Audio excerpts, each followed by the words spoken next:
thought I'd do a follow-up to my video earlier in the week, as a lot of people had a lot of questions and reactions and points they made, or things they wanted to know. And part of it I hadn't really thought through. I did a video about what happened on Monday, what was going through my head, my general thoughts. It's my day-to-day vlog, like I do every day or every few days, just talking about what's going on, really. It didn't seem like it was going to be this statement vlog where I was like, this is what's going on, everybody. I'm revealing a big deal.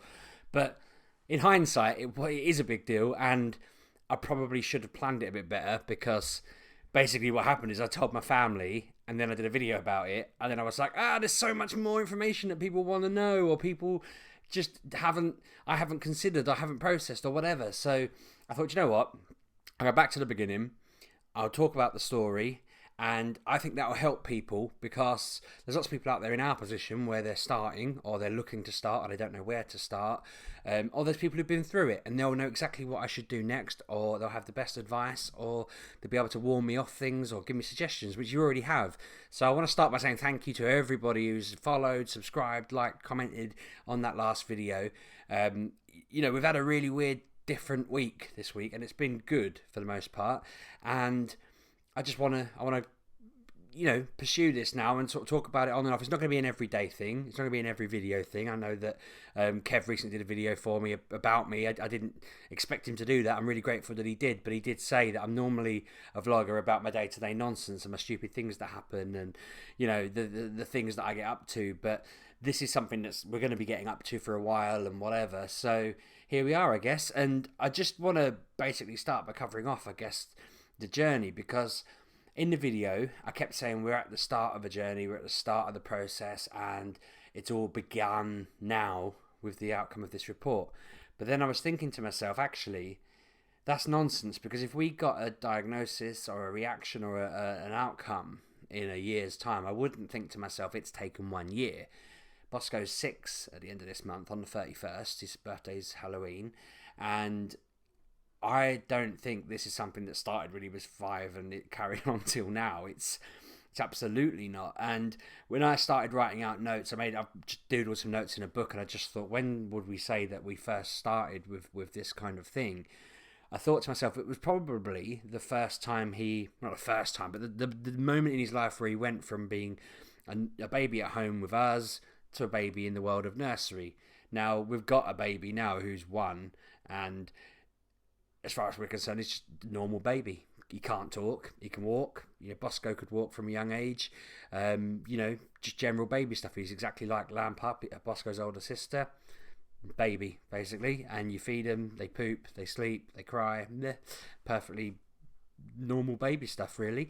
And he went to nursery, and that was all normal and fine and so forth. But then, as he got older, little things, we'd get a call, he keeps biting people and things and whatever. He's just got a bit of an obsession with biting things. He just does it randomly. It's not in play or in fight always. It's just he bites, and we're like, okay, we need to work on that. So we'd have to do the struggle of working on what he shouldn't do, and we're trying to do other things and try and wean him off it. But it'd always be like, we'd play a game or we'd do something at home, and then he'd start doing that thing at nursery, and it would cause problems because he'd be doing it in a different context, in a different way, and it would cause little issues, and we'd have to then wean him out of these things. And I've learned since that is something that young people with autism do.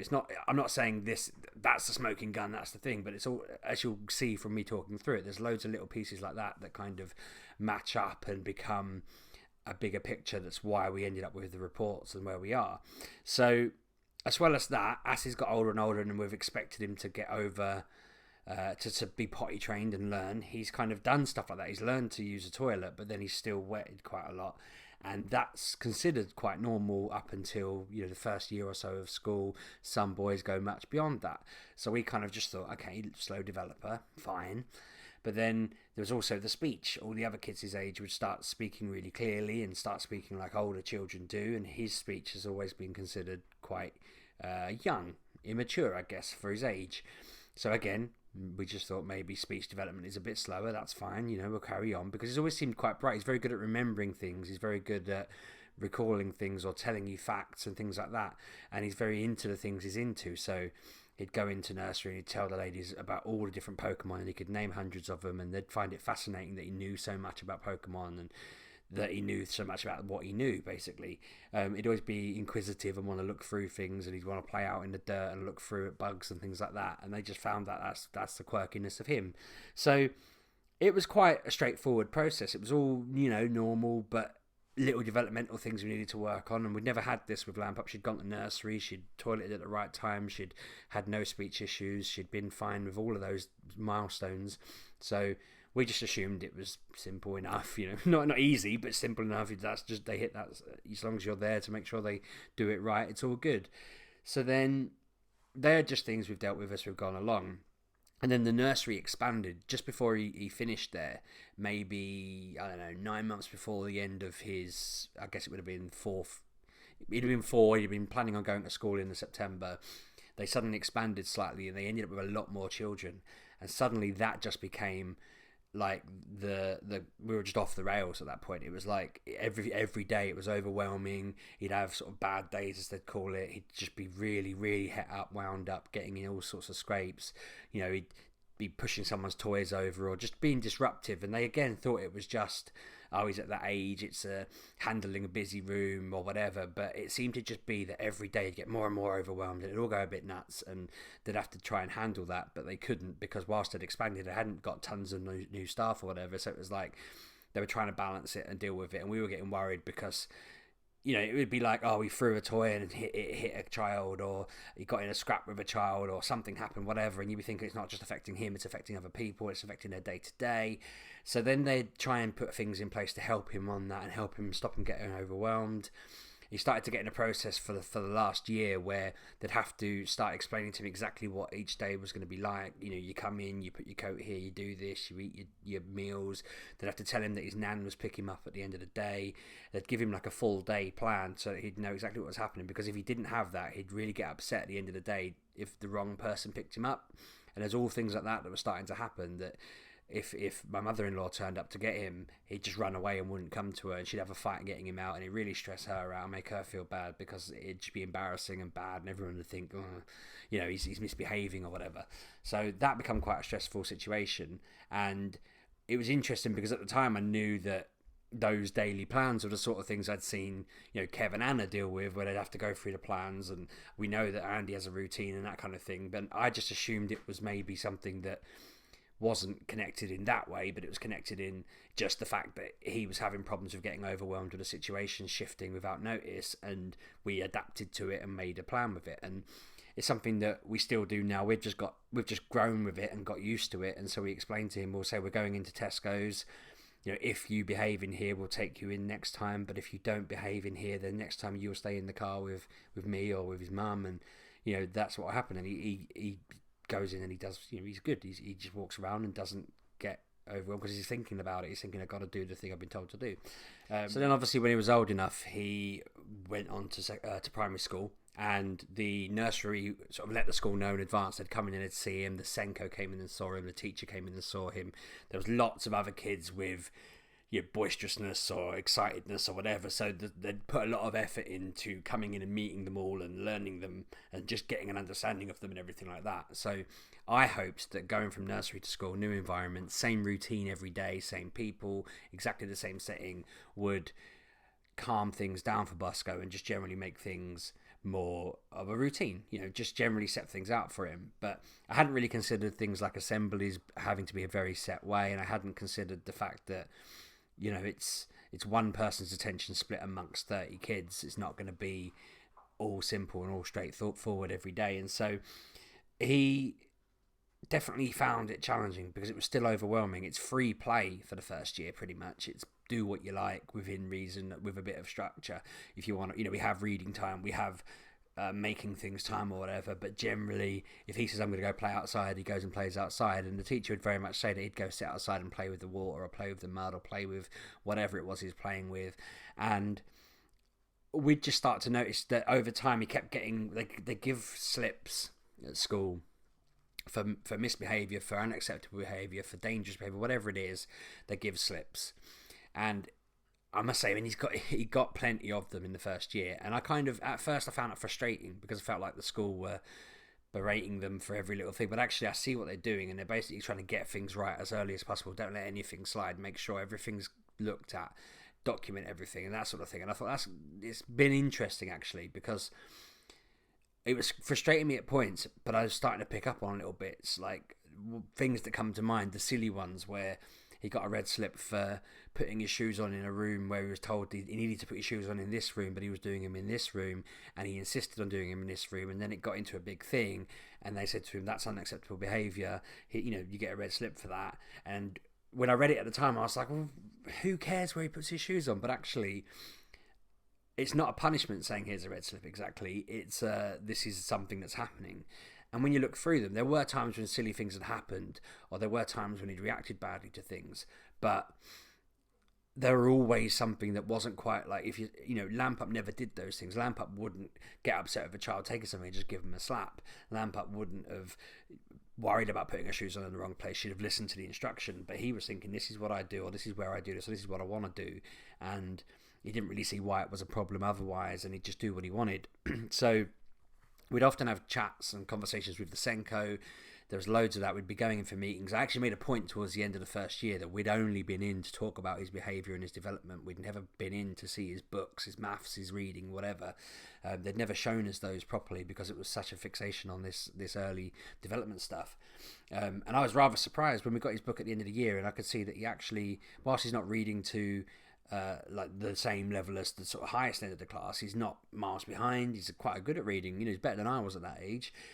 He's good at remembering. He's good at maths. He's good at facts. He's good at it was interesting to see that actually academically he seems to be doing okay. It's just sort of developmentally on those bits that were the key issue. Bedwetting was still a problem. Toiletry was still a problem. Speech still a problem. They referred him to a speech and language therapist. I can't even speak. I need one. Who basically then would meet with him, and she found him very sweet because he'd be quite cute about it, and he got really excited. He liked showing her that he remembered things and showing the effort and that. But I remember going with him to one of them and thinking he is still quite young and sort of almost babyish in the way he approaches things. It was cute watching him do it, but it was kind of like, as a 5-year-old, you expect it a bit different, I guess. And it was just interesting watching that because he's still not there. You know, people have seen him on the videos. He's on some of the earlier videos I've done, and that's after the speech and language therapy. And I would say he's come on leaps and bounds. He's come on massively, but he has started to get conscious of the fact that if he hears his voice back on a video, he's like, oh, because he just doesn't like the fact he sounds like he does. And it's like, well, I think it's just him now. It's cute. We're used to it. We get on with his voice. It's normal to us, but it's not developed enough, and he's not happy with it yet because it's still a bit behind where it should be. His classmates all comparatively sound, like just children. They talk, and it's not like Bosco's is. So at this point, no one's ever said to us, he's autistic or he's on the spectrum, he's ASD. They've just said to us, there's something there that's not quite right. His toileting is a problem. He needs this routine in place. He needs everything explained to him in great detail. He needs, these sorts of processes in place. He keeps getting these slips that show the behaviour's not quite there. There's a lot of things we need to look at. And the Senko had been building a case of just all the different things that go on, and she's been observing him and talking with him and meeting with him, and they started doing circuits before school, which was like a preparation. And what we were finding was he was getting a lot more slips in that period. That's where the shoe thing happened and things like that. But then the rest of the day was perfect. So then we started doing a book where they'd tell us every day how we'd done, what scores he got, and that started to work well. But then he became fixated on it because it became the thing that defined whether he had a good or bad day, and that became more damaging in my opinion, because it became a thing where it was like he'd get 1 was good and 4 was bad, and he'd get like 1, 1, 1, 1, 4, and he'd be like, I had a terrible day, and he'd walk out marching out telling us, I've had a bad day, and we felt really conscious that he was branding himself and that kind of thing. And again, I just assumed it was behavioural at this point, but the little bits like the fixation and the coupled with all the other things we're mentioning just still seemed to suggest it was more than that. And something wasn't quite, because now other kids was coming out waving a book around, and lots of them had them. At one point I thought it was just him, and then I discovered that there was probably 10 plus kids in that class who all had these books, and there was plenty of parents that were going into the Senkos regularly, and it wasn't just a Bosco thing. And so it was just interesting to see that, and we got to points where we said, look, we need to do something, we need to be going further. We booked paediatrician appointments.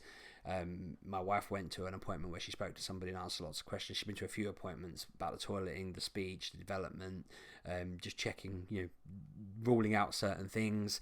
They then referred us to a child psychologist, which took forever to sort out. Both them and the paediatrician were two things where we couldn't make the first appointment, and then the next appointment was months later, and it become like Jesus Christ, that's a slog to go to the next bit.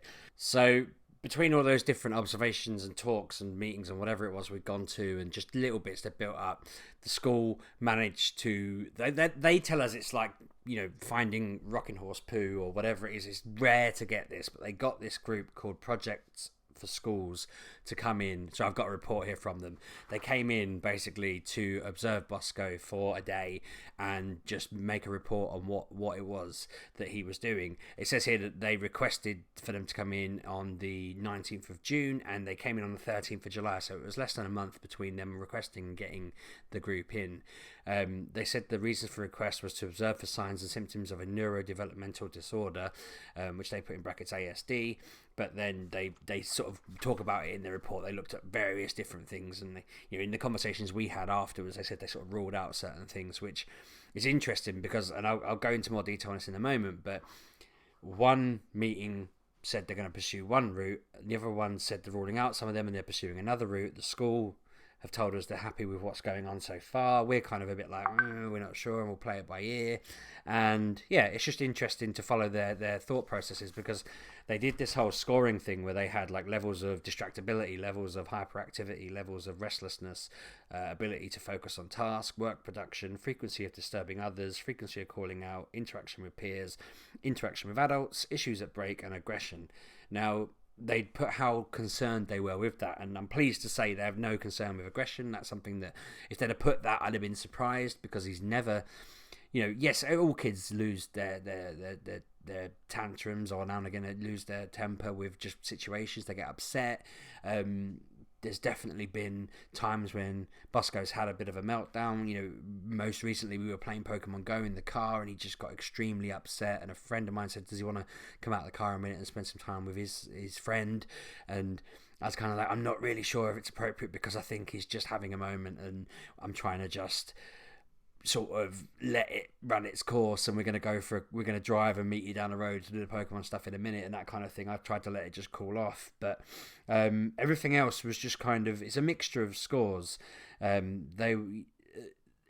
I was wondering, because a lot of people that know Bosco and us have said, oh, well, I just assumed he was very lively, or I wondered, you got this kind of, it's almost a backhanded insult, because you're like, oh, I wondered if he had ADHD, and you're like, yeah, I know what you're saying, he's a lively kid, but people have their preconceptions of what these things mean, and they're basically saying, I thought he was naughty, and that's not what ADHD is. And I've read a lot about it, and I've read a lot about diagnosing it and thinking it doesn't fit. It doesn't feel right. There are crossover symptoms between ASD and ADHD, but they don't.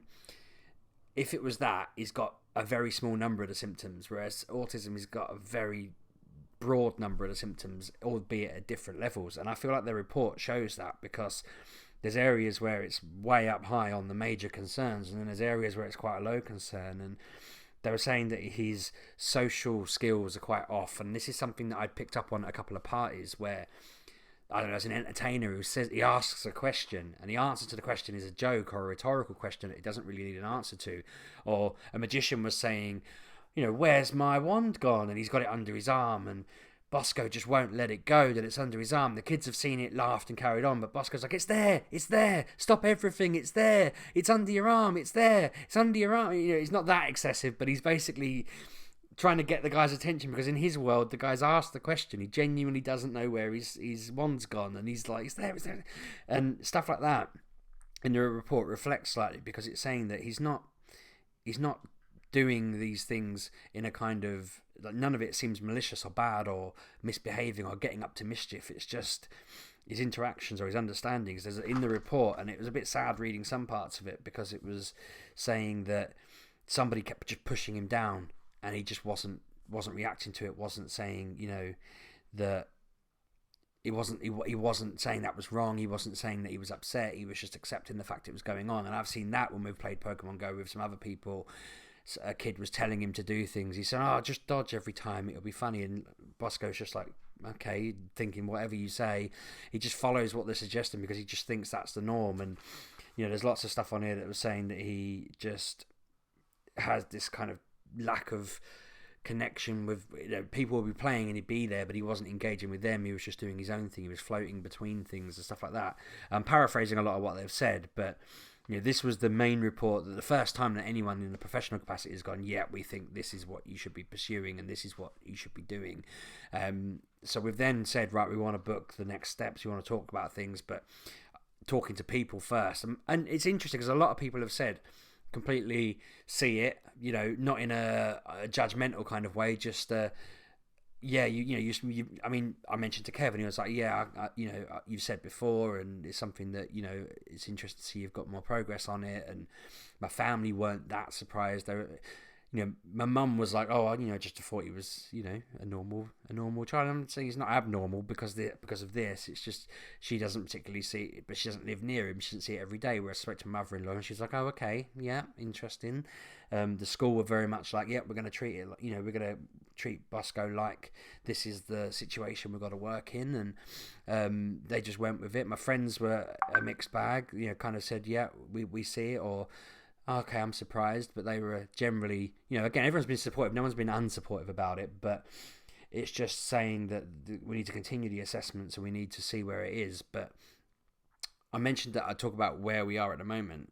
And so that we got told that late last week, and I just thought about it over the weekend or whatever. But because I mentioned that Bosco gets fixated with his book, we've agreed to start doing it differently. He's got a book still, but he doesn't really know about it. I don't check it in front of him. I don't ask him about it or whatever. And I think we had the meeting Wednesday or Thursday. And then Friday, great day, perfect. Saturday and Sunday was just a weekend. We were trying really hard to explain things to him and be really, thoughtful about what we were doing. Monday, great day, except for the going to the orchard part, which they rang and told me about, but they didn't call it bad behaviour. They didn't act like it was bad. They said nothing bad had happened. They were very clear that they were happy with the situation. They just thought it was unusual and I should know. Next day, perfect all day, no problems.